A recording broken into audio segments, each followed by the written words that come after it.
There we go, we're live. So, feeling much better today. Live for the first time this year as well. Series 8.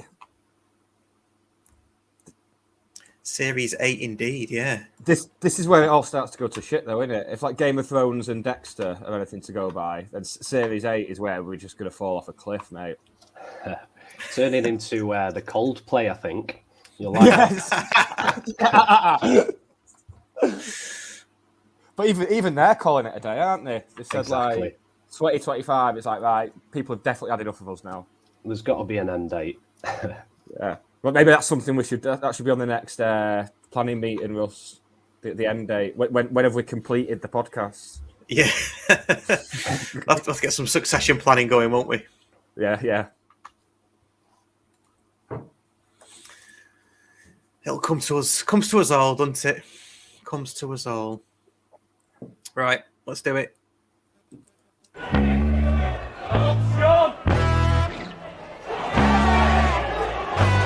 in the way, battling, having got in way of the attempted clearance. Jim Gannon. Oh, great flick on by Alan Armstrong. Oh, what a beauty! Oh, what a beauty! I waited all my life for that! What a screamer! An absolute screamer!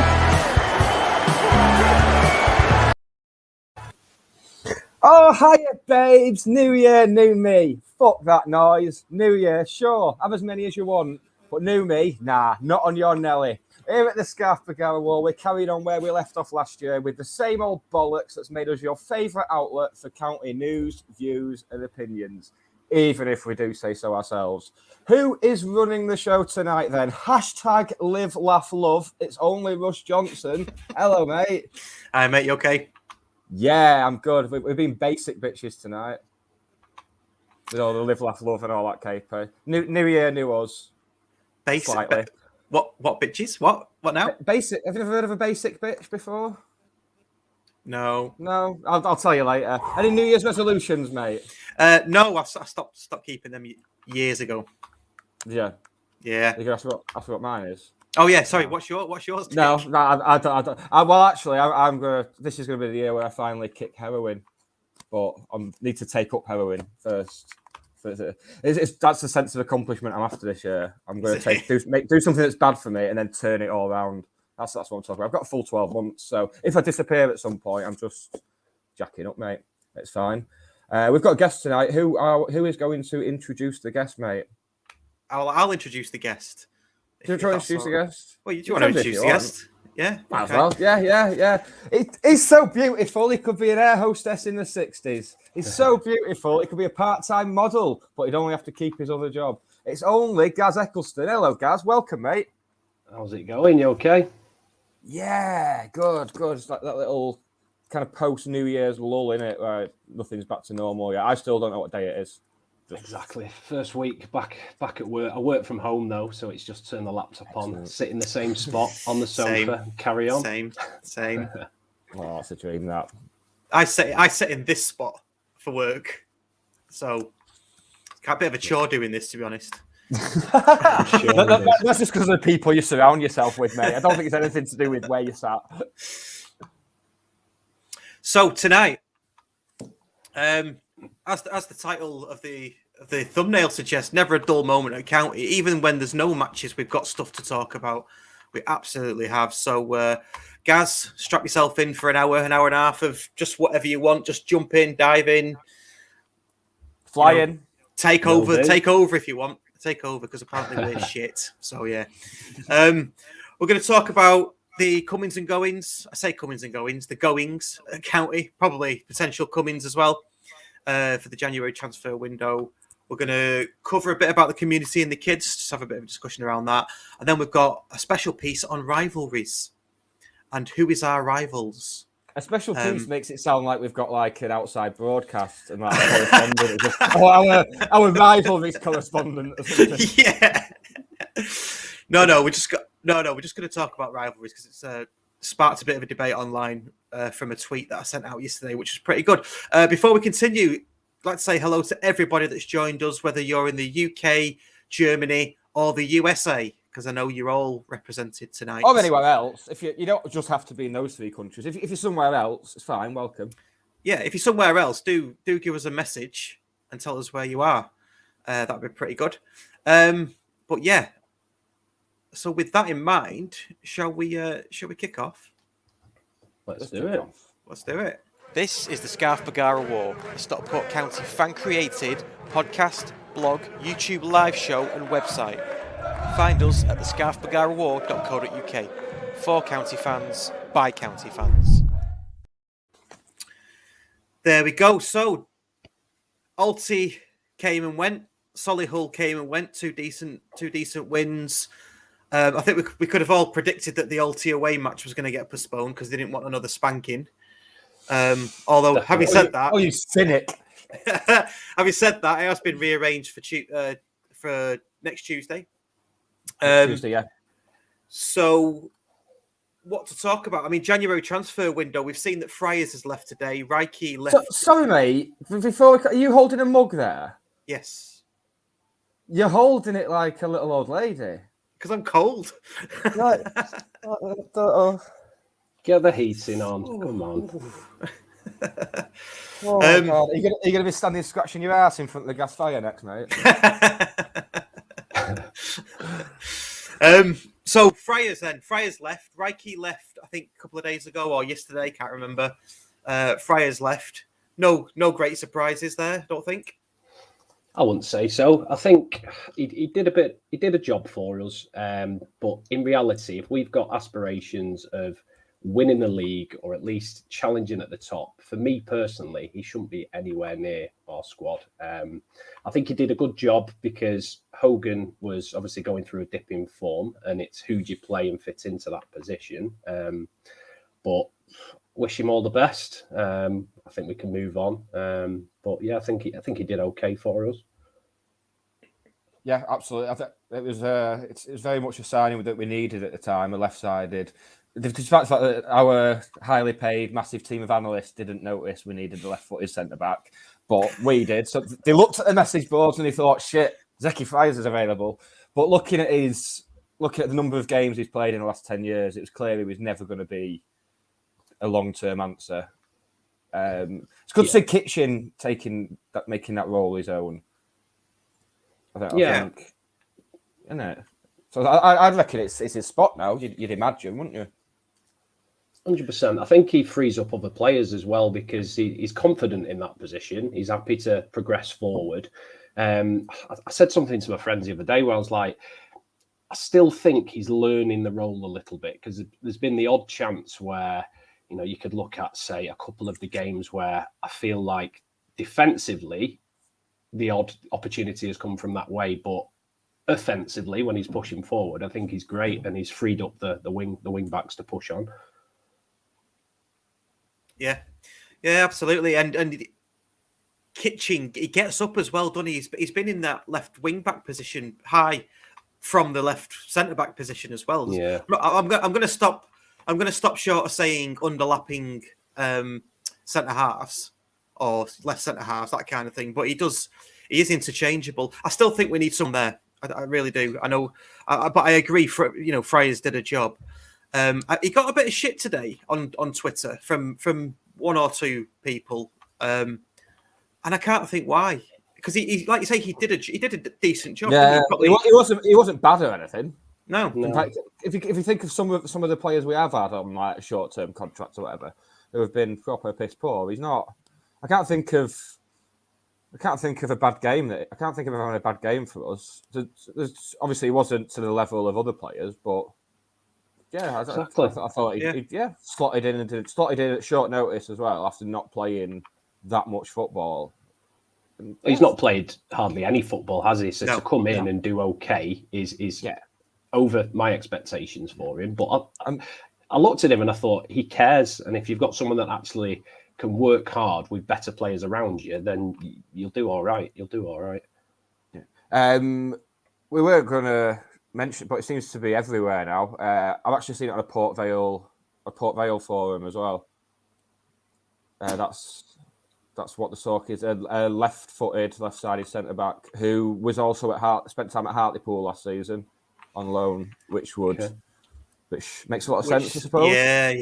Yeah. So one out, one in terms of that position. So I think that'll be the end of Jamie Stott.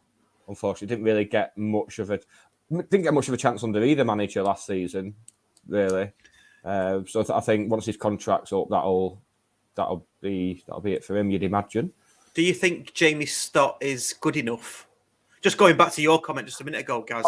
He's no Kitchen. He's not Kitchen, but as a backup, if you want to rest Kitchen for say the FA Trophy game or a home game against some fodder expected to be, if you did want to rest him, because there's going to be a fixture pile up at some point. We're already getting games called off. That's even before the weather's been taken into account. This is just from COVID and illness and stuff. Yeah, there's a slight romance in it, isn't there? Because he's kind of one of the boys that got us up. But I think if we're honest, I think we can do better than him. But does he deserve his chance? Would he be a better option than Zeki Friars? I don't know. I wouldn't be worried if he was in the team. But again, would he need to kind of raise his game? Yes. And are we in a position now where we can bring someone in that's better? Yes. Yeah. So let's do that. Yeah, absolutely. Spot on, yeah. Yeah, agree with all that. So that's Friars gone. Reki's gone. I mean, it's a difficult one with Reki because we kind of didn't need him in the first place, as with a lot of these players. Didn't need him in the first place, but you could just tell he's an absolutely magnificent player. He's gonna go far in the game, and of course, the assist for the 5th against Bolton was that will always stick in my memory. So certainly from my perspective, he leaves with a fond farewell. Yeah, I can see. Well, you can see for two reasons why Villa are calling him, because it's not going to help his development. Just play, and it's no slight against him as a player. It's just that we've got better at this moment. I mean, he's still pretty raw, to be fair. But I wouldn't be surprised to see him get a bit of game time for Villa. The FA Cup third round's coming up, isn't it? Yeah. So I wouldn't be surprised if he thinks you're there. Yeah, that he can't play in. Yeah, exactly. Because now he's playing in it. He came with rave reviews, though, didn't he? And, there was a bit of excitement around it. And I just kind of look at him like, if you're going back to a couple of years ago, not the type of player, but the type of kind of where do you fit him into your squad? And it's kind of like your Conor De Mayo's, where it was almost seen as a bit of a luxury. But what did he do? Did he make the impact? But obviously, miles apart in terms of potential and where he's going to go, because all Villa fans were absolutely raving about him. And the Punjabi Perlo, I think if anyone who gets a bit of a nickname, you almost warm to them a little bit quicker, don't you? So I've just realised he won't get a game in the third round of the FA Cup for Villa because he played in the FA Cup for us. It didn't even. You can check the comments. No one said that. Normally, it takes the comments to pull me up on a fact. No, well, I said it as soon as you said it. You probably didn't hear me, did you? I said it as soon as you said it. Oh well, you said not playing. I just thought you meant compared to what they've got in the team already. I didn't realise you meant It's all right, mate. You like the missus. You make these little sarcastic comments, and then about 6 hours later, I burst into the room like, "What the fuck are you saying?" When it hits me, I sleep on my own many nights, Russ. Like, I'd say about 3.5 nights a week. I'm on my own. Do you? 3.5 nights a week? What do you mean half a night? Go down in the middle of the night? No, I'm very long, aren't I? Like, I take up a lot of bed space. I've got there's just like legs just kind of going everywhere. Like, you don't want that. Have you still got the cats though? Are the cats within the grooves of you in the bed and stuff? Or yeah, she's there. Like, well, she gets under the covers. It's very weird. It's because there's something inherently sexual about a female going under the covers next to you. When it's a female cat, you think, 10 years ago there'd be a proper woman doing this. And now it's just a cat wanting to be next to me because I'm warm. Yeah. Really depressing start to 2022. I'm quite honest with you. Cheers, lads. Yeah, I can't go near cats. I can't go near them because literally my eyes look like I've been punched. If I even, it's the thought of it as well. So I can't. If I went in your house, I'd think, there's a cat there, and I'd literally my eyes would start going. So I'm a dog man, really. So I'm like that if I know there's going to be City fans somewhere. So if my mates say like come to the pub, I'm like, well, hang on, City are on at 5, so there's going to be some of them in there, just hives, just everywhere. That's why I can't go around Russ's house. Oh, fuck off! It's the opposite for me. I can smell United fans. Me, I can smell them. Yeah. Just while we're just a bit of an interlude, Declan in Dublin, sorry, not Dublin, Dublin. County fan for a year now. Loves the show. Can't wait to get to Edgeley Park. Welcome to the show, Declan. Welcome, Declan, and welcome to County. You've got a fucking horrible time ahead of you. Jesus. So yeah, that's Fries and Reki gone. Who else do we expect to go? I'm definitely expecting Fish to go back. I'm surprised he hasn't already. I mean, he could have played Champions League football this season, and instead he played in the Cheshire Senior Cup against Macclesfield. Bit of I feel sorry for the lad, really. But I mean, it's not his fault, and he's another one. He'll get over this setback, and he'll be a top player as well. He'll do well for himself. Yeah. So, but yeah, it's just hopefully that side of the recruitment will be tightened up now. It seems Challoner knows what he wants already. The fact before anyone says it, I know we're not governed by the transfer window. I know we can sign players when we want, but let's face it, teams aren't going to sell players to us unless they can get a replacement in the window. It's going to be an interesting month, isn't it? I think it seems like 5 days in and we're already starting shipping players out, because he said straight away, Challoner, that the squad was unbalanced. So he's had plenty of time to analyse it, and that's what he's gone for. Do you think Reid is another shout to maybe be? I know he's been injured recently. Well, there's a few names here, so we'll go through them. So there's Fish, Stott, Rooney, and Reid. Now we've covered Stott, probably, haven't we? I mean, it wouldn't surprise me if he left permanently. He'll be at the end of the season. He'll leave, I reckon. I think he'll stay at Fylde on loan, and then his contract runs out in the summer anyway. Yeah. Fish, we reckon, will go. Rooney, Gaz, what do you think about? What's your take on Rooney? I just think if we get an injury or something happens with, say, COVID, where we get that disconnect, and do you want a Rooney in your team? Yes, of course you do. But is a Rooney type player going to be happy to sit on the bench? Does he fit in with Sarcevic? I don't know. Can he add value to our team? Is he a good player? Has he got a goal in him? Can he change the game? Yes. So, of course, naturally you want him in a team. But I don't know. For me, they don't both fit in the team. And I can't see him being sat there happy and loving life as it is at the moment. So will he force a move? And again, who's going to buy him? Have we thrown stupid money at him?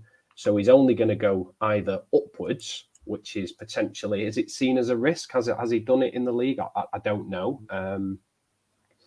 But it's one of these players where have they priced themselves out, or is it going to be we have to farm them out on loan and we're paying the cost of it? So you'd rather pay him and have him in our squad when the opportunity arises, really.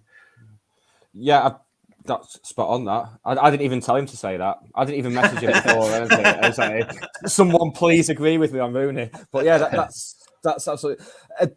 I mean, realistically, if he was to leave, if he wanted to be on similar money to what he is on now, which, I mean, he's won awards and stuff like that. He's statistically the best. Like, he's been voted the best player in this league, even if we don't see it for 90 minutes a week. I think he is the epitome of a highlight reel player. Yeah. The people judging the National League Player of the Year are what are seeing the world is. But it's got to a stage where even those have dried up. But we'll be light in midfield if we were just to get rid of him. It's going to be a matter of having to bring in one or two bodies, I think, before we can shift one. And then you're going to be looking at Wrexham, Salford, or maybe Bolton as an outside shot just because of their manager. Yeah. But if I was a Bolton fan and we signed a player who can't get into a National League side, would you be happy? You'd be livid, wouldn't you? But fuck him. I think one thing to add as well is I think, the way we play on the press and we want to pass and move. I find that he slows us down as well. Yeah. So he wants to really slow it. And again, does that fit with us? Or have we got another player that is just sat there taking a wage, and can that be spent better elsewhere? You've got to explore it. I think he was slowing us down under Rusk, and that's saying something. Under Challoner, it just grinds to a halt, doesn't it? So I could see why he's not. I could see why he's not getting in the team. It's an interesting one, isn't it? What happens with Rooney? I guess watch this space. It's probably worth quashing the this notion that he's not happy and he's not a team player and all that kind of stuff, or he don't get on with his teammates. I think we scored the fourth was it the fourth against Alty, and he was one of the first ones there cheering and jumping up and that. So on the we mentioned Reed as well. I've seen it quite a fair bit last few days. People saying Reed's not good enough for this level, which I find absolutely ridiculous, given that he's banging 20 goals. But some of the stuff I've seen said about Alex Reed this season has been very strange. We've had some absolute dog shit players that haven't had some of the stuff said about him that he has this week. It's peculiar. I mean, he fit into a particular system that we had, 2 up top with a target man. Yeah. Last season, and since then, since January last year, we've not played like that. And when we have, he's not. When he's played this season, it's just been the odd cameo off the bench. So I don't know if he does fit in anymore, really. So I won't be surprised if he moved as well. Yeah, I wouldn't be surprised. I think he fits in a 2, like you say, and I think he's like he looks gym fit, doesn't he? But not. He's not like powerful fit like Quigley, where he's going to take out 2 defenders to get. That's it. Yeah. Do you know what I mean? He's more of a. Yeah. How do I say? I don't want to say lightweight because he's a different player. He's very there's more finesse to his game than maybe we need as a lone striker. Yeah. He's definitely not a lone striker in the slightest. I mean, every time he's played, that's not his game. But that's it. It's people calling him out as shit when he's not been played how he should be. It's like putting Ronaldo at left back, watching him have a shocker, and then going, "Oh, he's shitting." Exactly. He'll be a player. Yeah, he'll be a player that if he goes out on loan or we sell him, I've no doubt that he'll do well and he'll go and score goals. But again, it's when we play him, he gets 15 minutes as a cameo. We're playing him in a kind of triangle into a square and expecting the world. But if we look back at the season, he did really, really well and he scored a lot of goals. I still think that he missed chances as well. And I feel still that give him 3 chances, he might score 1. And right now, again, we need to be clinical. We lose a goal and shit, it's the fan because we've already, the damage is done as you've discussed previously. But I think we need better. But again, I think for all parties, if we can move him on, brilliant. Yeah, spot on again. You can come on again, Gaz. Yeah. Yeah, absolutely. So Reed's another one. Who else has been mentioned that possibly? Tom Walker. Can I just say one last thing on Reed is that there seems to be this. I saw someone say it on one of the message boards. One look at his Instagram account is all you need to know about what he values because he likes going out on a night out. But if people were really looking at his Instagram account, you'd see that he posted a picture not long back of him with both feet bandaged up, which probably explains a lot of his absence over the last few weeks. So I'm done anyway. Yeah. But I mean, he probably won't even be playing for us in like 3 days' time or whatever. So I don't know why I'm still going on about him. It's people that annoy me. It's this. I don't know. I don't know how much you can read into Instagram accounts and things like that. I don't know. Exactly. Yeah. I mean, look at mine, mate. There's nothing on there. Well, there is, but I just can't be asked. Because then people like it, don't they? Then you have to go and like theirs. That's the point, isn't it? That's the point. Yeah. But I just want to be on Instagram so that my pictures are there. I don't want to like build up a following or anything. I keep getting these things following me, sending me messages like, "Oh, build up your following." No, I don't care. Got my mum and my missus. Last point on Reed then. So what contract is he on? because we give him a decent deal recently, didn't we? So didn't he get he bought a flat, rented a flat in Manchester or whatever, because he had that 2 or 3 year deal that we've given him. So it's all right saying, let's move him on. How are we going to do it? Do we have to pay him off? Do we have to try and get an interested party? It's how likely can we do it? I can take on half the rent on the flat, because as we've discussed, I don't think my missus wants me here. So that's that sorted. We just need to find him a club now. Yeah, I'm not sure. I think it depends on, because don't forget there's a lot of clubs around here and probably a lot that would take him on, and you've even got Barrow, who I think train in Manchester anyway, don't they? So yeah, it's, I don't think it's beyond the realms of possibility that he could go to Barrow and do a job for them in a league above. I think he could probably do that for them. So I don't know yet. I would guess, guys. Yeah, we have to pay his contract off if we let him go, but depends on who. Even Salford might come in for him, because they're getting to a stage where they're just taking punts on all sorts of players. So if they see one who banged 20 goals in the National League last season, who's still fairly young, they think, well, why not? Exactly. Just don't want him going to a rival. How many times That's the option, and let's go and increase Halifax. I'd rather him go to an Altrincham. That's local. Can he afford? Can they afford the wages? Would it be attractive for him? But he's going to go and play games there, and ultimately he probably needs to go scoring goals again. But let's not go down the route of same again, where we're helping other teams, and he'll come back and bite us on the arse. Yeah. That's the same with the Rooney thing. Like if we were to sell Rooney to Wrexham, it's you're asking for trouble, aren't you? Really?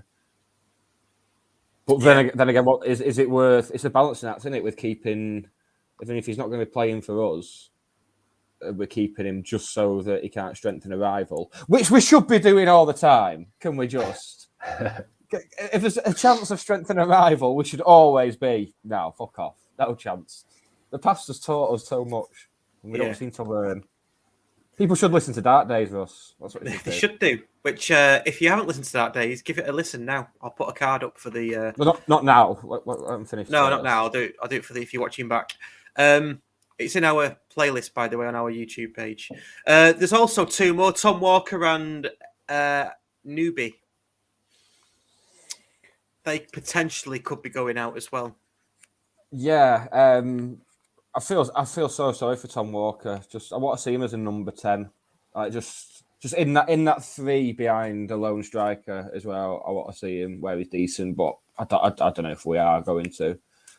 I think him and Newbie are on the maybe list, I'd imagine. Yeah. Yeah, spent money on Newbie as well, and again, you kind of think, well, you've recalled him, you give him a chance, but who's he going to replace? Who's he going to push out the way we're playing?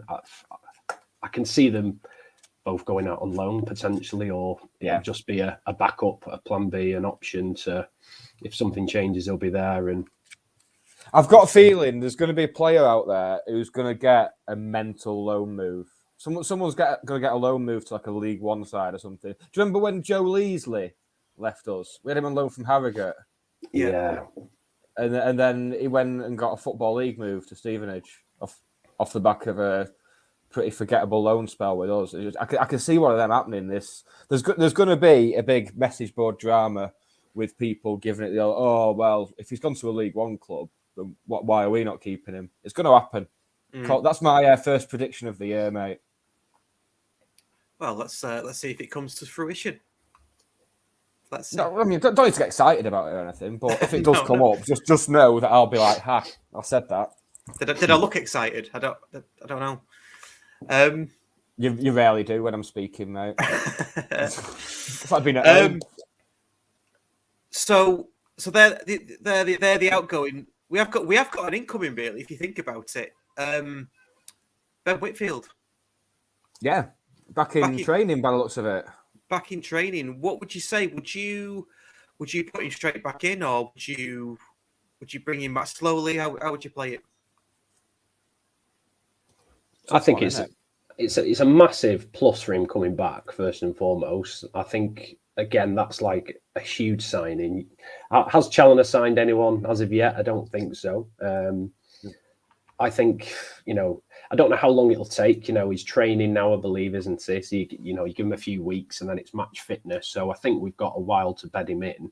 But yeah, massive. I look at I think it was the Wrexham game, and took a mate with me to that, and we sat in the main stand on the corporate, and you had a great view of the game. We'd had a few beers, but you got much better view than lower tier 1 where we normally sit. And he just stood out. He was just incredible that game. And he's got that in his locker. He's shown against Bolton. He can score goals as well. So I think it's great. He was certainly the bright spot. Like late on in Rusk Rain, I think Whitfield was the one high point really. And then for him to get injured in Challinger's first game. Yeah, exactly. Bolton anyway picked up the injury, innit? So the fact that he was the one we were all getting excited about, and now we're doing this without him.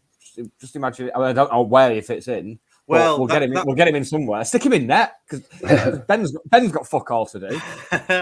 That's the question. That's the question Ian Dowden's put is, who do you drop for him? It's a very good question. I don't think it's a case. Personally, I don't think it's a case of dropping one person. You put him in. Maybe when you bring him back, so say after 60 minutes, Sarcevic is blowing, put him in for Sarcevic or someone else, and you need to change your shape a bit. I don't think it's a case of a like for like swap or one for one swap with anybody. That's exactly it. I mean, in any decent squad of players, you've got a number that can play different roles. I think we'll see a lot of that.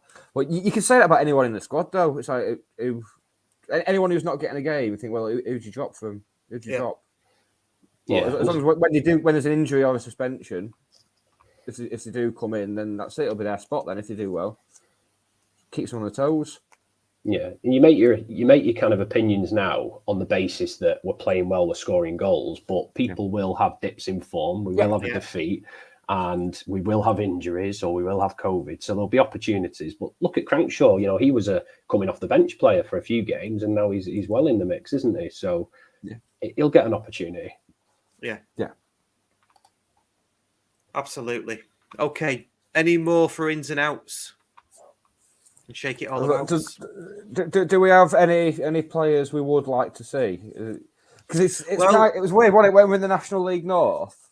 It was, who do you want us to sign? And people say, well, if we sign someone, people would criticise the signing because they never heard of him, and then they get back like, well, who do you want us to sign? I say, well, I don't know.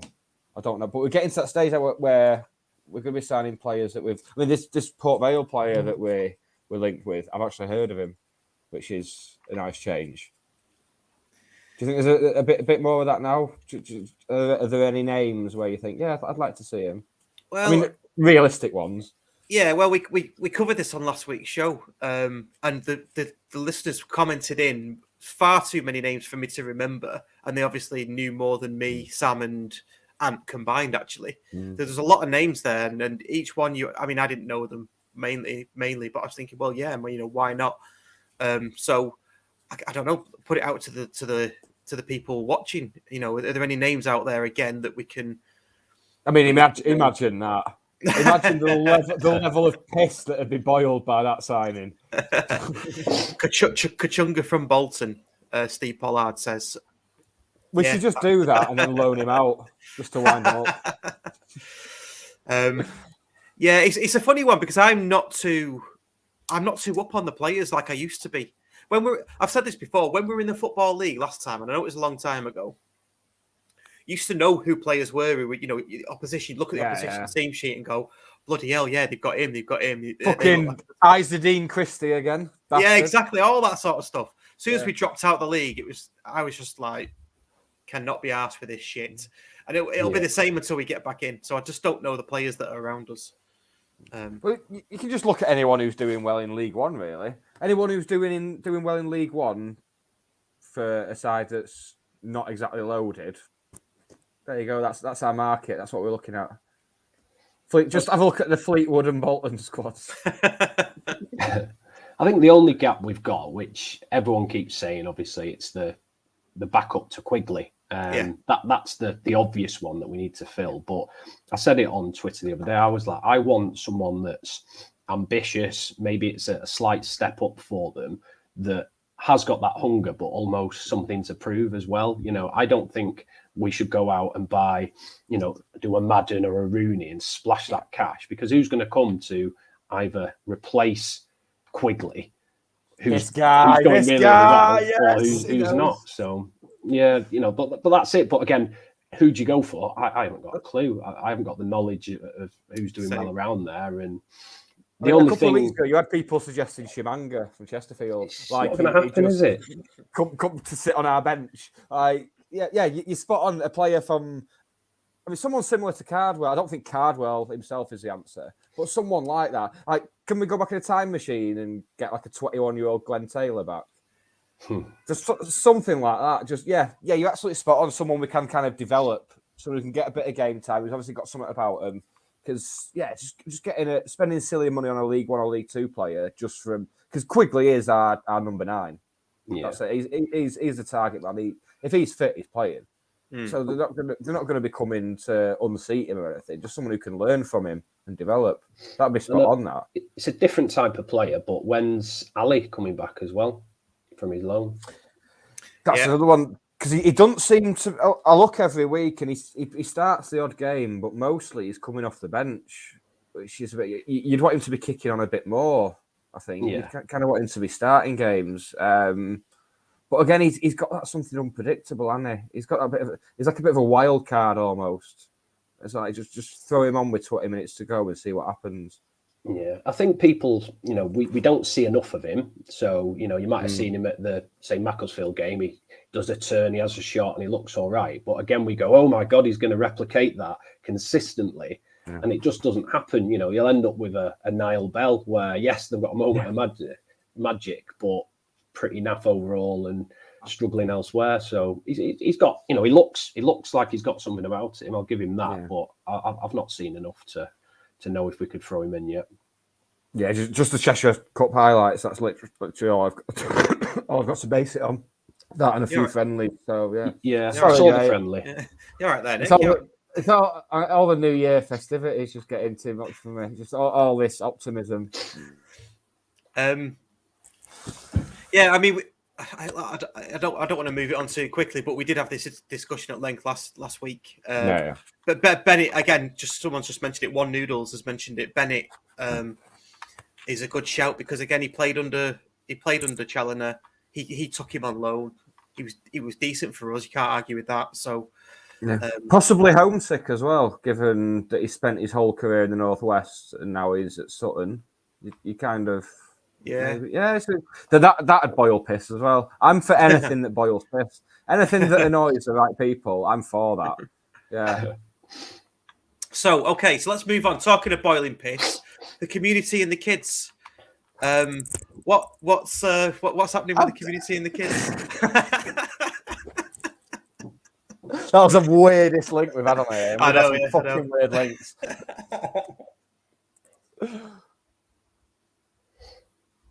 I do love at the top of the Cheadle end now when you go up the steps after the turnstiles there up the gangway.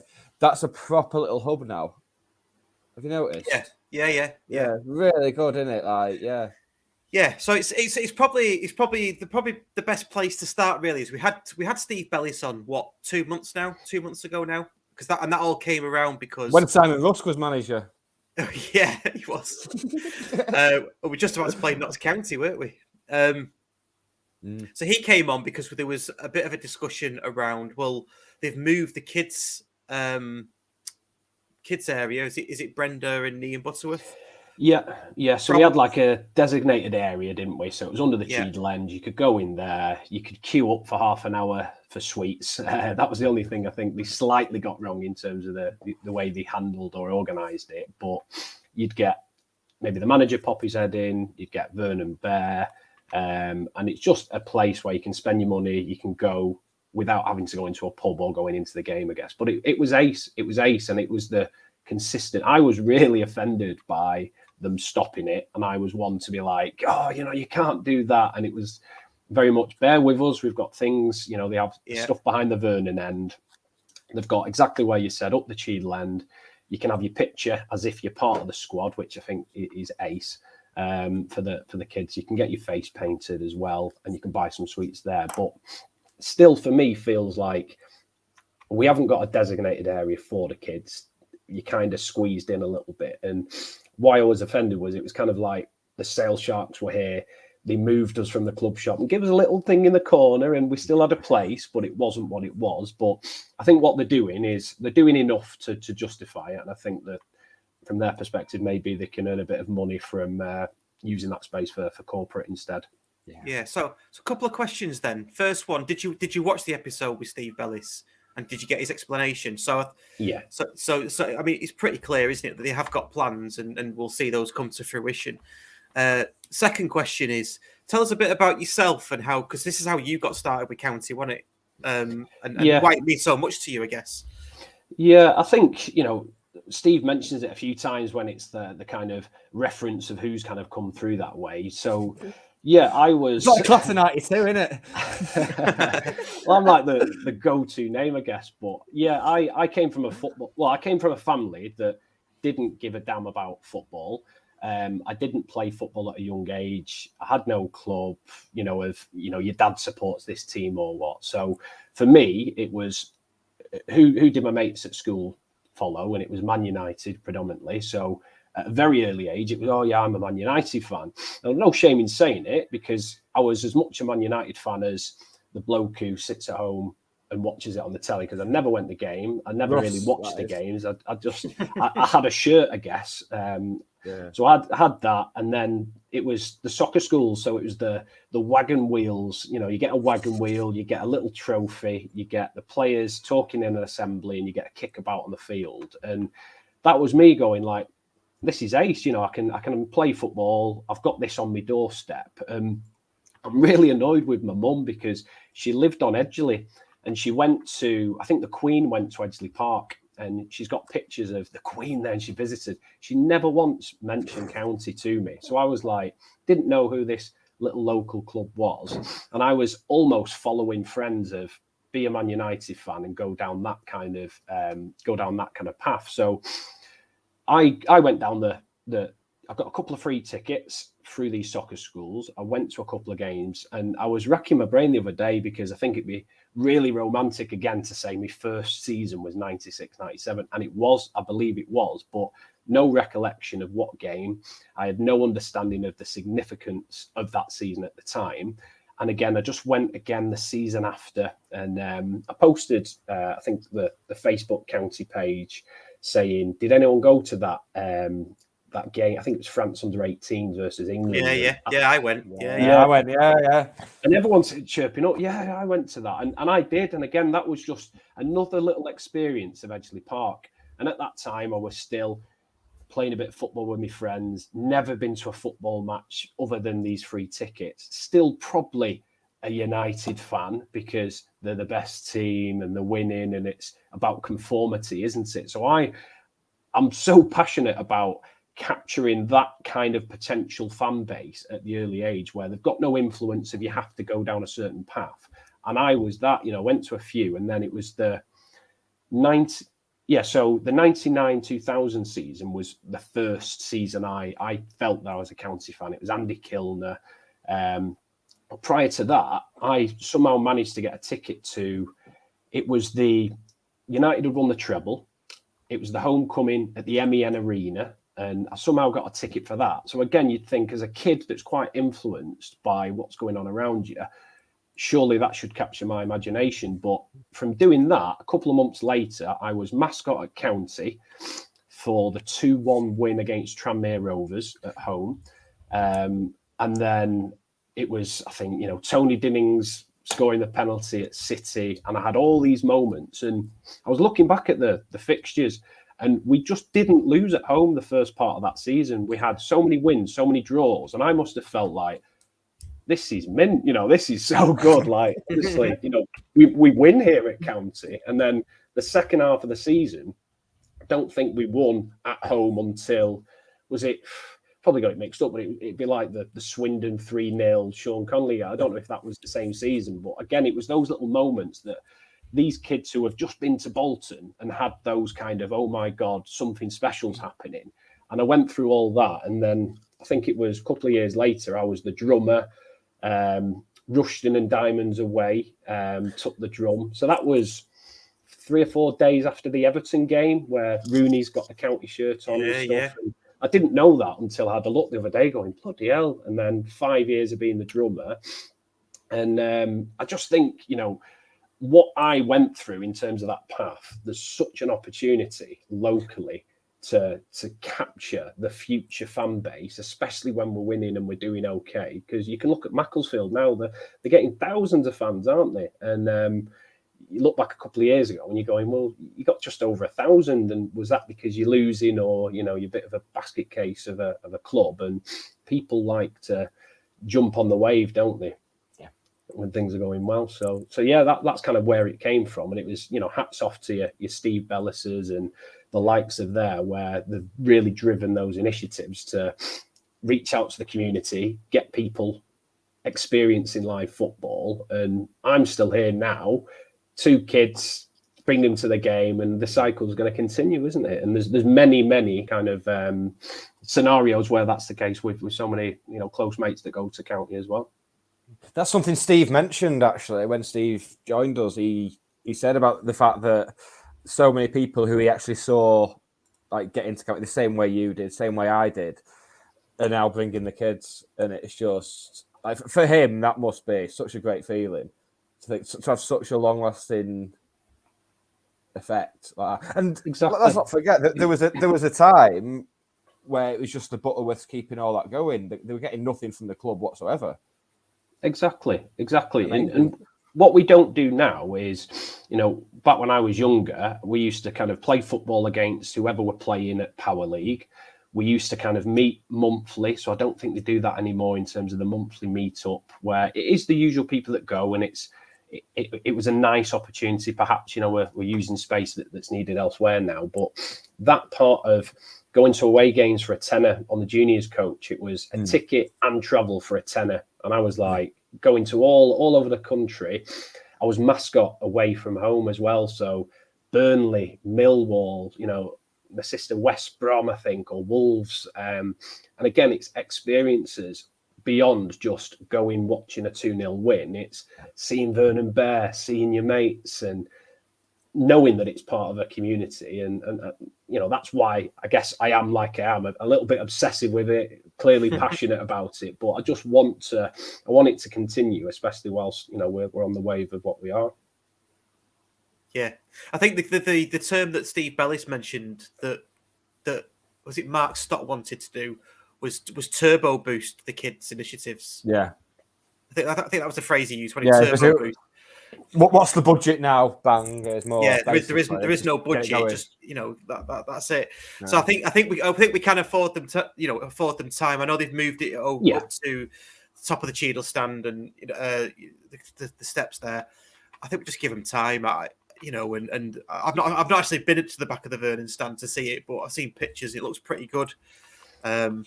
So they painted the wall as well, haven't they? Yeah. So I've not seen that in person yet, but that looks incredible. That's awesome. The things they are doing are great, and it's right. And I think, like you've alluded to, I think there's more to come. So it's exciting. I'm very excited for the museum as well. I really hope that's the type of thing. I really want to see, I don't know if either of you have been to the National Football Museum.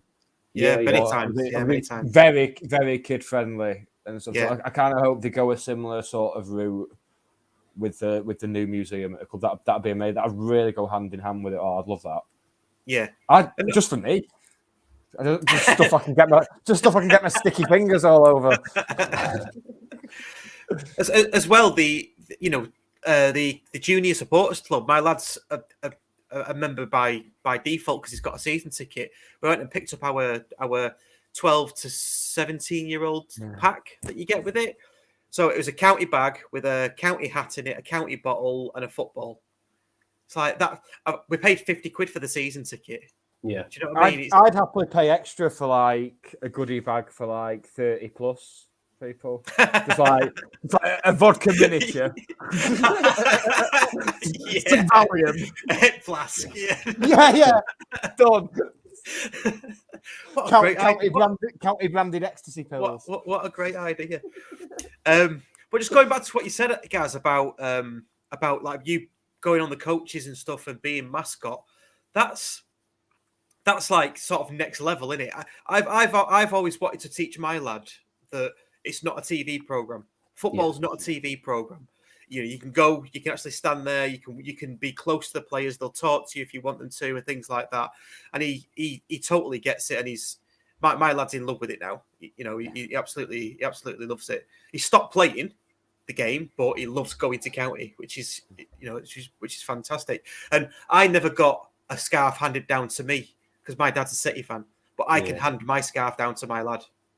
Exactly, and that that's what we want, isn't it? So I was really pleased when Steve said he turbocharging the kids' initiatives, which is fantastic. It's exciting to know what they're going to do with it next.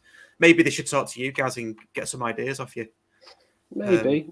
But, I think, it's exciting, as you say, and I think it's that approachability of being able to not only see your heroes, but meet them and know that they're only human as well. And I think Steve mentioned it as well, saying, go and applaud the fans at the end of the game. Keep going, do the high fives and all that stuff. And it makes the day. It absolutely makes the day. Getting a picture with Paddy Madden or whatever, look for the eyes of a young a young child that he's gonna go and tell the mates, and whilst they're telling the mates, they're sat there with a little county pencil case because we've got that for free through that as well. And it's just about, what's that? What the hell's that badge? My daughter, she goes around Stockport with me now, and she sees the Stockport emblem on the bins. Hey, there's a county. I said, well, it's almost a county logo to see that, but again, it's just, I guess, the little freebies we're getting, it's advertising as well to hopefully have people asking questions. So what's that? I'll come with you one time. And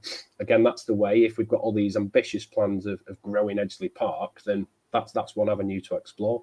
Yeah, that was exactly it with me. Just get people asking at school, saying, what's this? What's that? When you had to take your own book into school, I'd just take a county one, or a program.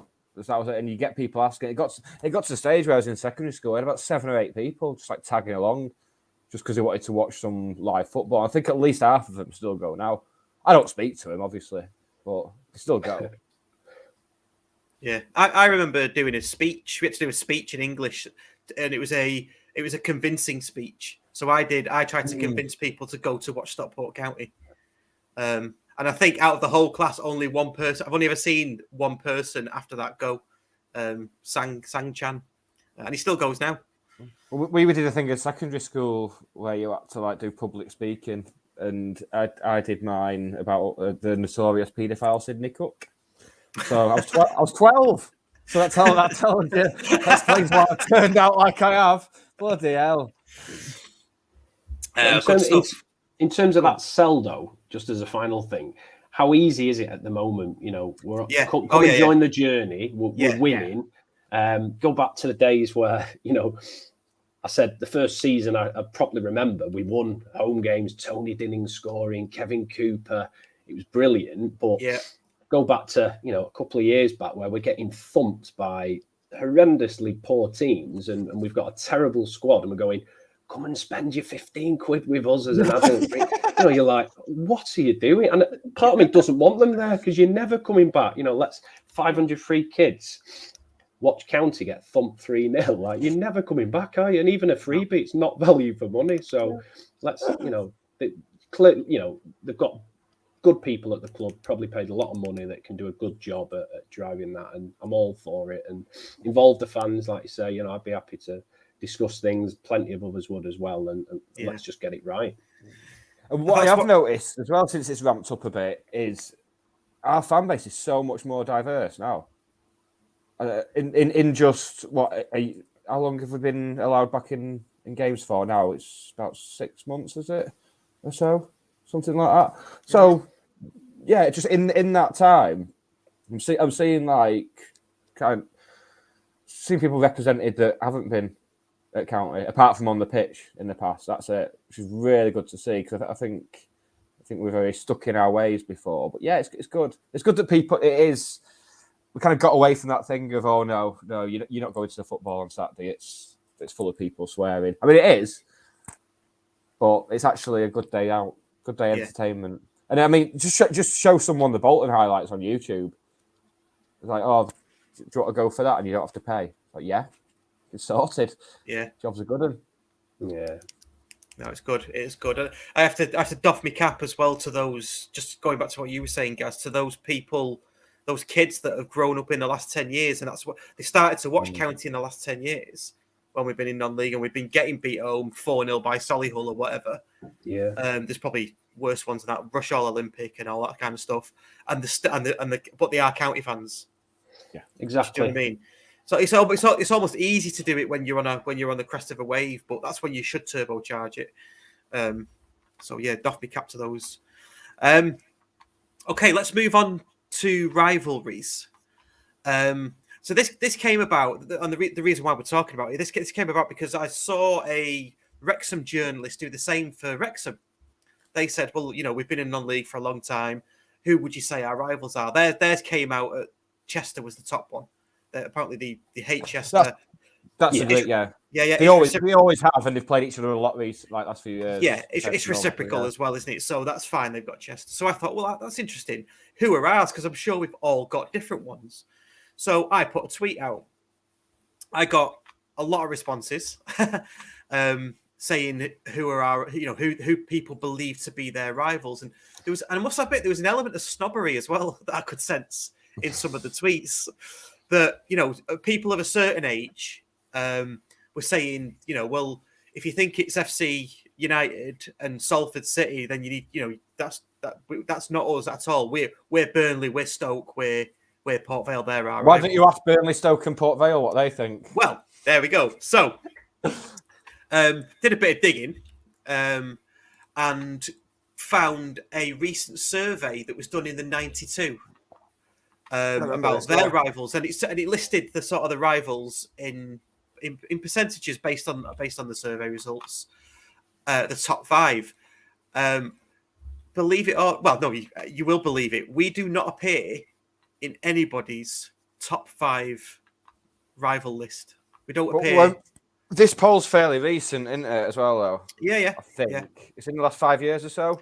I think it was sooner. I think it's probably within the last 2 or 3 years, actually. Well, in that case, yeah, I think if you did it before we fell out of the Football League, I think we'd be on there for some people. Not a lot, but I think there'd be 1 or 2 clubs, particularly like Greater Manchester, North West ones, that would have us in there. But we've just been out of the consciousness so long. That's what a decade in non-league does to you. People forget you exist. But if you look on forums, like when the Bolton game was on, I had a look at the Stoke forum. Jesus, they don't like us. Burnley still don't like us. There's a subsection of Man City fans that still absolutely not just don't like us, but despise us. Want us to go bust and stuff like that. Yeah. I mean, I'd never wish going bust on any club ever. Anyway, maybe City at a push because they've got the money to overcome the job losses and stuff like that. It'll be fine. But I just can't imagine hating someone that much. That just thinking, God, I hope you go bankrupt and everyone loses their jobs and goes destitute and can't feed the family and has the kids taken off. It's like, all right. I mean, we all hate Burnley, but come on. But it's interesting. So if we just delve into this, then let's just delve into this a bit deeper. So, what would you say could consist? What's the criteria for a rival? Geography, I'll let Gaz go first because we'll be here a while when I get in. No, it's not just geography. Because I didn't say. No. Let me stop you. I didn't say just. I said one of the criteria is geography. Yeah. Okay. Yeah. Absolutely. Right. So go on, Gaz. Other criteria. Yeah. To jump, I think it's kind of relevance of time as well because things are always going to evolve. I look at it now and go, well, we've had a decade in non-league. So you can almost say, well, Man City, Burnley, Stoke, because we've had the 90s where we absolutely hated each other. We're playing them regularly. And yeah, that would be my go-to ones. But if I have a conversation with, certain aspects of their fan base and even saying it is a little bit like you raise your eyebrow because we haven't played them. We're not even on the radar. You're saying that clubs have forgotten about us. The media have forgotten about us. Even some of the local outlets.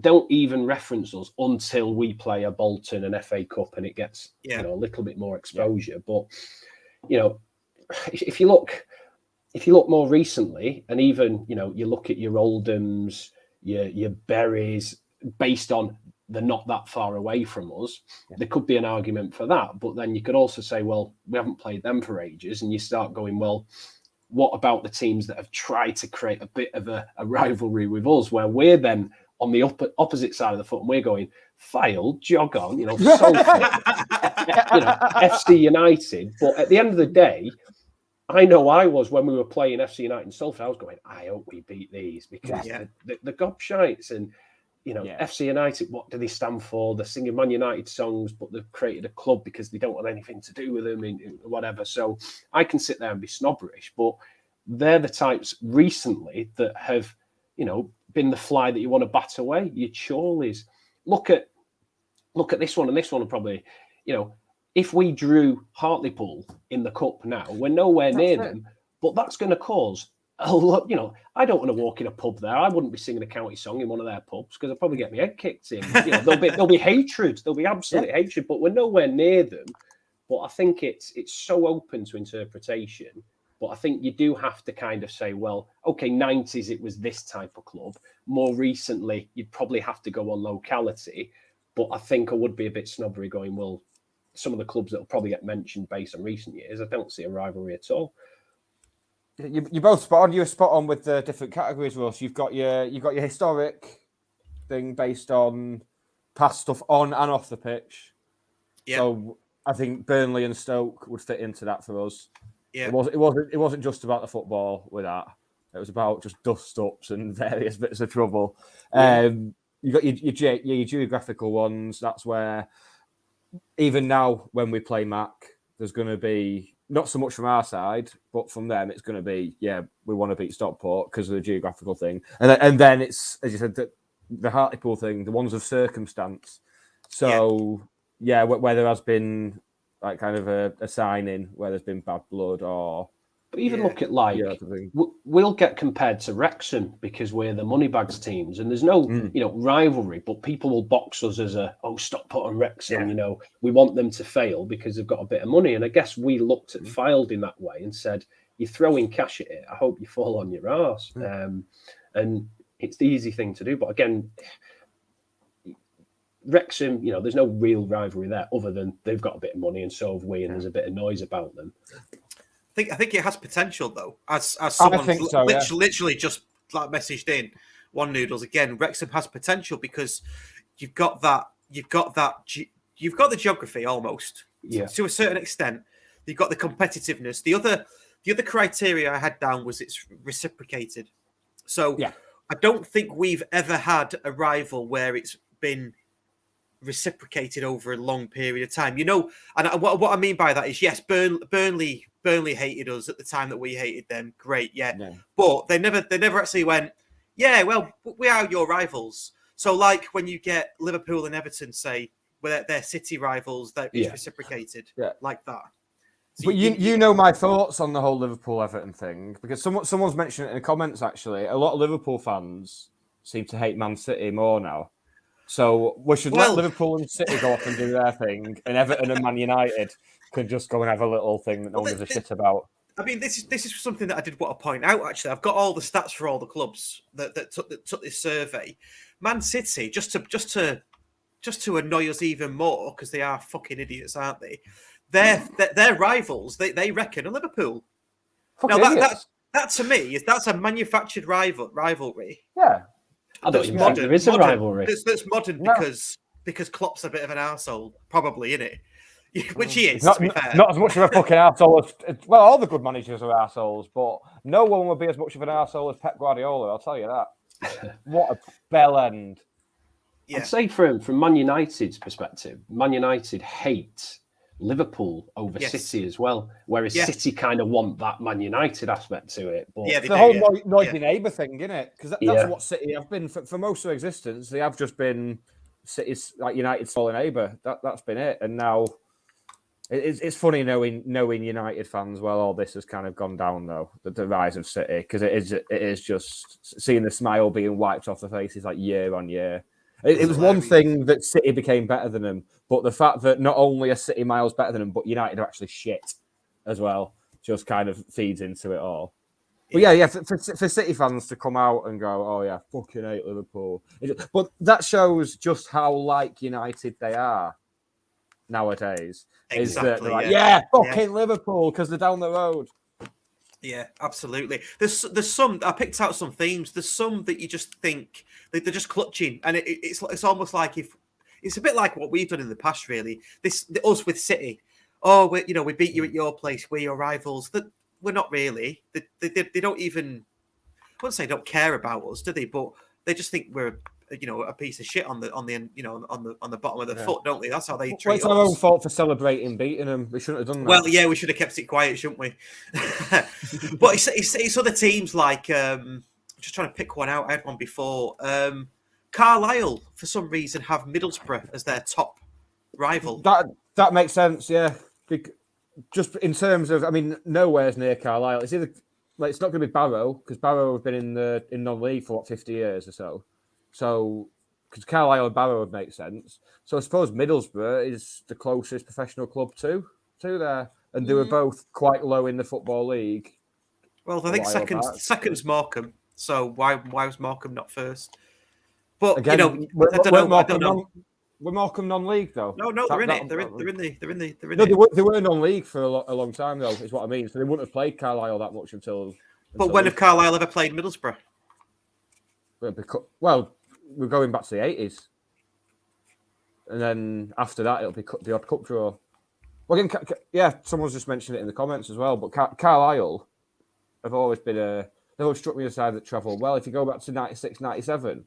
With the auto windscreens, of course. They travel bloody well. But that's just a side, really. But was it to Middlesbrough every week? That's my point. It just stuck out when Oh yeah, it is a weird one. But the ones like Carlisle, where it's just kind of nowhere near anything else, I'd kind of take them out of the survey.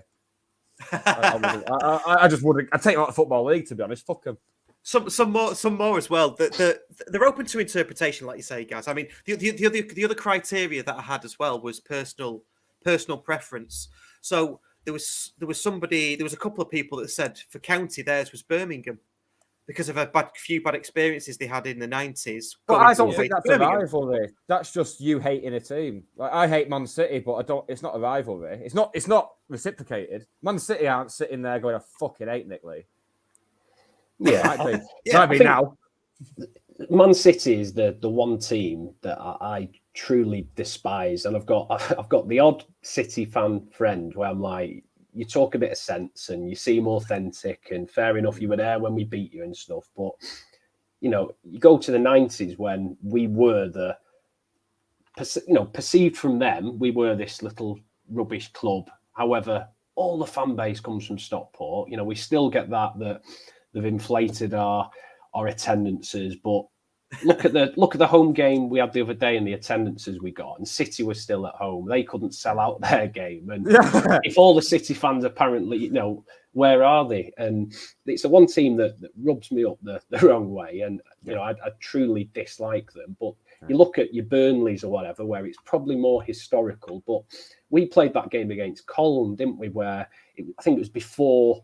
The lockdown, and it was the one game you could go to. I took my daughter there. Went, my partner's dad was there as well, and there was Burnley fans in there shouting, 1994, 1994. They haven't forgotten about us, and I think it's because, yes, you could say personal experiences that you dislike a club, but I think if you've played them during, a big game, a Wembley, a memorable scenario, that it's not going to go away as easy. There'll always be a reference to it. Which someone has kind of pointed out with the Carlisle and Middlesbrough thing, battles between fans, which fits right in. Yeah.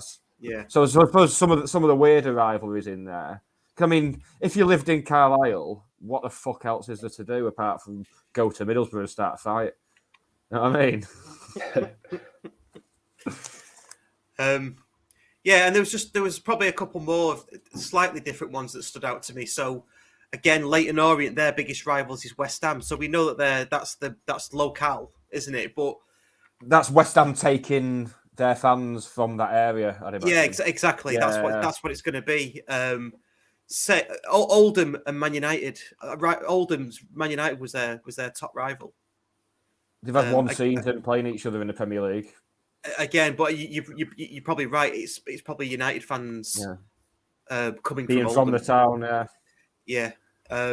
So I just thought it was interesting, and when you put those criteria together. Now, what I did a bit of a table based on the responses that we got. Just flash that up, and I did basically a bit of a scoring system on the ones that we had. So we did have Wrexham in it, and I'll tell you for why in a second.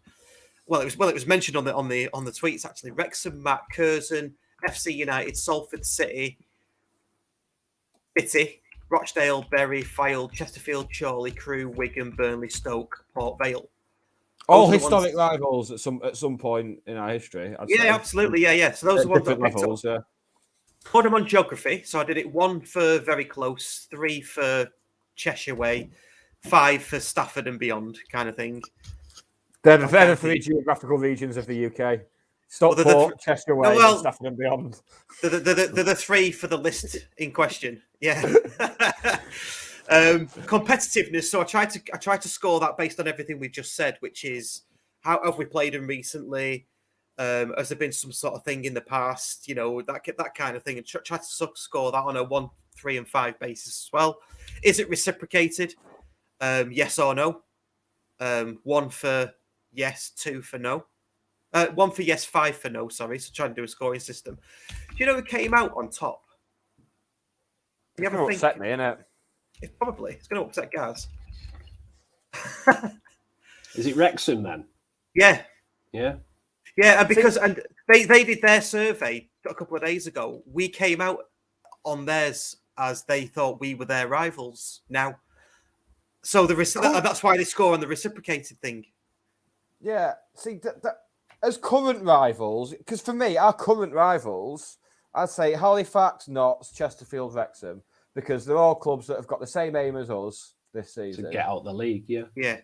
And we've had some pretty decent historical games in the past against them as well. Chesterfield is written right in our history, isn't it? And Chesterfield on the list. Halifax in particular, yeah. So that's who I'd see as current rivals. But again, that's based on circumstance. That's based on us being massive teams in a league that none of us should be in. That's why, if we were to go up, I'd be happy for any of them to go up as long as it was with us. I'd be absolutely fine with that. But then once we got into the Football League, it'd probably be Salford. It'd be just based on the geography. That'd be because they're not getting out of League Two anytime soon. We'll be getting promoted from League Two before they are. Yeah, I think they're kind of plodding, aren't they? And you look at the owners now, how much interest do they have? You've got so many, they're doing so many different things, aren't they? Yeah. But I don't know. You could say Wrexham, and I could say I could see the arguments for and against, but then you kind of compare that to kind of Wrexham and Chester and their rivalry, and we're nowhere near it, are we? Well, that's it. Yeah, in Wrexham's survey that they did in the last couple of days, Chester was 90% people said Chester is their rival. We were just a name that was we think Stockport are our rivals at the moment because of what's happening circumstantially.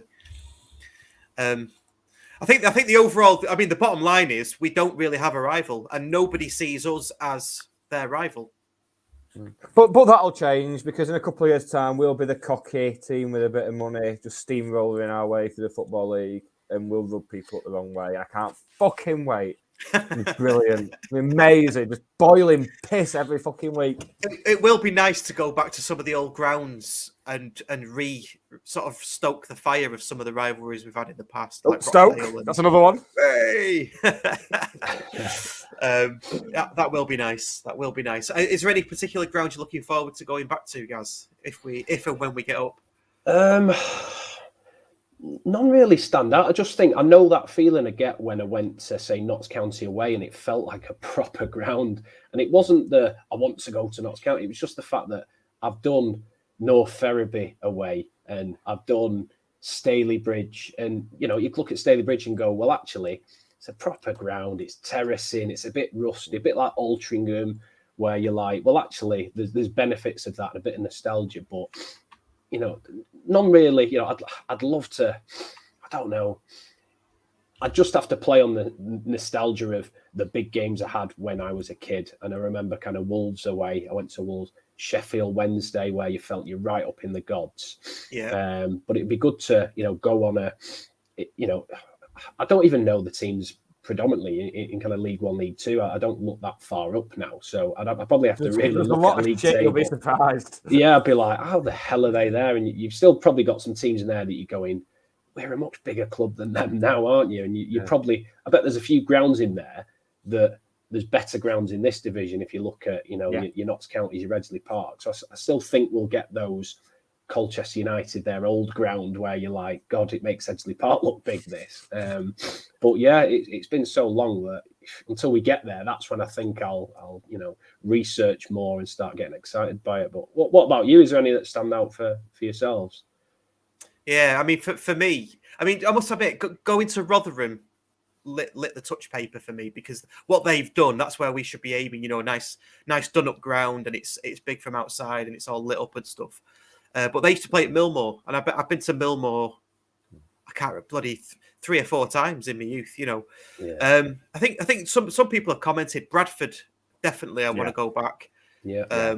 Because that is a cracking ground. It's massive as well. I've got mates who are Bradford fans as well, which adds some extra, I think. Yeah. I think any club, I'd know them through you, but you've got mates who are Oldham fans. Yeah. So if we're going to go up, I think we'll be desperately hoping Oldham stay up as well. Yeah. Just for that. And then I think that fits for everyone. Yeah. Yeah. There's a lot of grounds that I didn't go to because I just took it for granted. The Football League. Yeah. Same. And I was gutted when we dropped out. Like one ground sticks out is probably Prenton Park. Never been to Tranmere.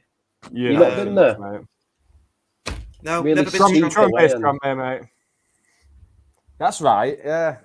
Yeah, it's really weird. Kind of weird. It's like the Dell, like the old Dell with a slant. That's it. That's exactly it. Yeah, you're literally falling on the pitch. But yeah, the local rivals, yeah, brilliant. Oldham. I remember just going back to kind of when I was a kid. I went to that. I had to take a penalty on the pitch. Again, it was something to do with like the junior supporters. I know you talk about rivalries; they don't care about Stockport. I had to go in front of their end and take a penalty against the goal. They were singing, "You're Stockport and you're shit, you're Stockport." I got spat at as well. So obviously, little old me took my penalty and blazed it over the bar and stuff. And you're going, look, there's hatred at all levels, regardless of whether I'm a little kid, trying to take a penalty for a bit of fun at half time. And it'd be good to kind of, as you say, stoke the fire with some of those teams again. Well, when we get back, we're going to drag them fans down to Edgeley Park and we'll spit on them while they take penalties in front of the tube line. Probably fair. Right, good stuff. Should we leave it there? Yeah, It's a good place to end place to leave it there, isn't it? Yeah. Right. While everybody's still watching and listening, please hit the like button. Everybody should do that, please, if you can. And if you haven't already, please do subscribe. We're trying to get to that 1,000 mark. We're just about to hit 700. Also, while people are there, keep an eye on our social media from tomorrow because we will have some tickets. We will let you know how you can get hold of one of the limited tickets for the evening with Gary Stopforth and Mike Flynn at the end of this month. Very limited. So it's going to be a race, isn't it? Not for us. We're sorted. We've got tickets. Have you booked ours? Yeah.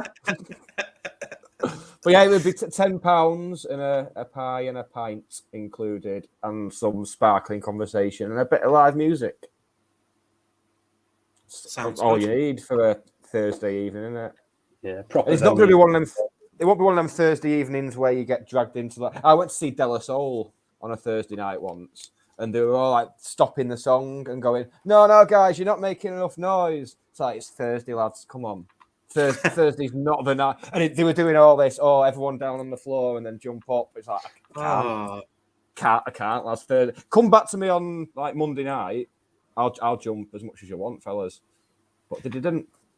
Talking about music, what is the album of choice today? It's my missus got it to me for Christmas. It's Urge for Offal, which is the 2014 Half Man Half Biscuit album. There you go. Nice. We should do this at the end of every show. We should, yeah, we should. I should get the vinyl out. Yeah. Maybe I'll get my turntable out next week and I'll actually play it. And we could just sit there while I'm like fucking Buzz Killington playing vinyl. as long as you stop it on time and doesn't go over to the next track. Oh, that'd be annoying, wouldn't it? Yeah. What about you, Gaz? Have you got any album recommendations? Maybe we'll do this with every guest. An album recommendation. What are you listening to at the moment? I like James. James is probably my go-to, and they've got like a backlog, haven't they? So I get married in a couple of months' time. So we're kind of arguing in terms of what's the first dance going to be, what's the songs and all that. And I'm like trying to put some of my like influences on them. And laid. Yeah, exactly. Everybody sit down and all this. But, yeah, I'm into that. I like kind of me kind of Manchester type bands, I guess, and I like Cortinas as well. Nick won't like that, but I do. So Jerry Cinnamon as well. You know. Yeah. Seen him live yet. It's like someone's kicked Ed Sheeran for the Fred Perry shop. I saw him at a festival and was just, I must have been the only person there who didn't understand. But then I lived through like the Proclaimers and the View. So maybe it's just old hat to me. Someone singing in a Scottish accent. Maybe for some of these kids nowadays, Jerry Cinnamon's the first time these people have heard a Scottish accent. They've never seen Train Spotting. So it's a novelty, isn't it? Maybe that's why. Exactly, and if we all like the same things, what a boring world that exactly. would be. I know. If we all like the same things, we'd be the type of people who go to every Liam Gallagher concert, and that would not be a good thing, would it? Have you seen them, Russ? The people who just like follow Liam Gallagher around Europe with the Paul Weller haircut. Not allowed to see the kids. But the following Liam Gallagher around Europe. Yeah, well, I'm a big Liam Gallagher fan, as you know. I'm going to Nebworth. Same, but I won't follow him around Europe. Oh no, I won't follow him around Europe. I don't think I'd follow him around Asda, but it's a different matter. He'd get sick of it, wouldn't he? And just say he'd probably deck you. No, he wasn't. He's that's the other one. He's all right. Liam is. Who would have thought that like 20 years ago? Who would have thought like Liam's going to be the all right one, and it'll turn out Noel's a bit of a dick. Mad. One day, Russ, people think I'm the all right one. I know, yeah. That's something to look forward to, isn't it? Right, good stuff. Usual stuff. If you haven't already, get on the Fan Hub app. Consume all our content on the Fan Hub app. If you need a code, let me know. We'll get you on there. Do your predictions and get your mileage in for the Fan Hub app. Have you got the Fan Hub app, Gaz? I did have, and then I deleted it. Okay. But only because I've got friends who, like they do, they pick a team and obviously they change it and they do all that. I just lose a bit of interest. So it was good and I got involved, but I'm just a little bit scatty when it comes to things like that. So maybe I'll download it again eventually. Fair enough. Rewards and all sorts now, isn't there, Russ? Yeah. Incentives and stuff, Yeah. I've not won anything yet. Yeah, I've not won anything either, but it is coming. It's going to get bigger and better. But yeah, just hopefully, no, Gaz, don't download it. Let me use you as an experiment. That if it becomes that popular, you'll want to download it. I'm crawling back. Yeah, exactly. So yeah, get that downloaded. Over 660 county fans are in there now, and we've got the tickets coming on sale soon that Nick's just mentioned. Tomorrow. What else have we got? We've got other stuff as well, haven't we? That we probably can't say at the moment. Really annoying itch on my foot. Have you? I got like a splinter in my foot the other week, and I didn't tell the missus in time for her to remove it. I just let it. This makes me sound like a child, doesn't it? So I just shit my pants and just didn't tell anyone. No, so I had a splinter, and yeah. But now my foot's really itchy. The splinter's just like embedded deep in my bloodstream somewhere, but the entry point of the splinter is still itchy. So I've had that to deal with, on top of having to like write an intro for this as well. Been fucking all go, mate. Write an intro, bloody hell. Right. On that then, we will bid you farewell and see everybody next week. Thanks for listening. See you later. This is the Scarf Bagara War, a Stockport County fan-created podcast, blog, YouTube live show and website. Find us at thescarfbagarawar.co.uk. For county fans, by county fans.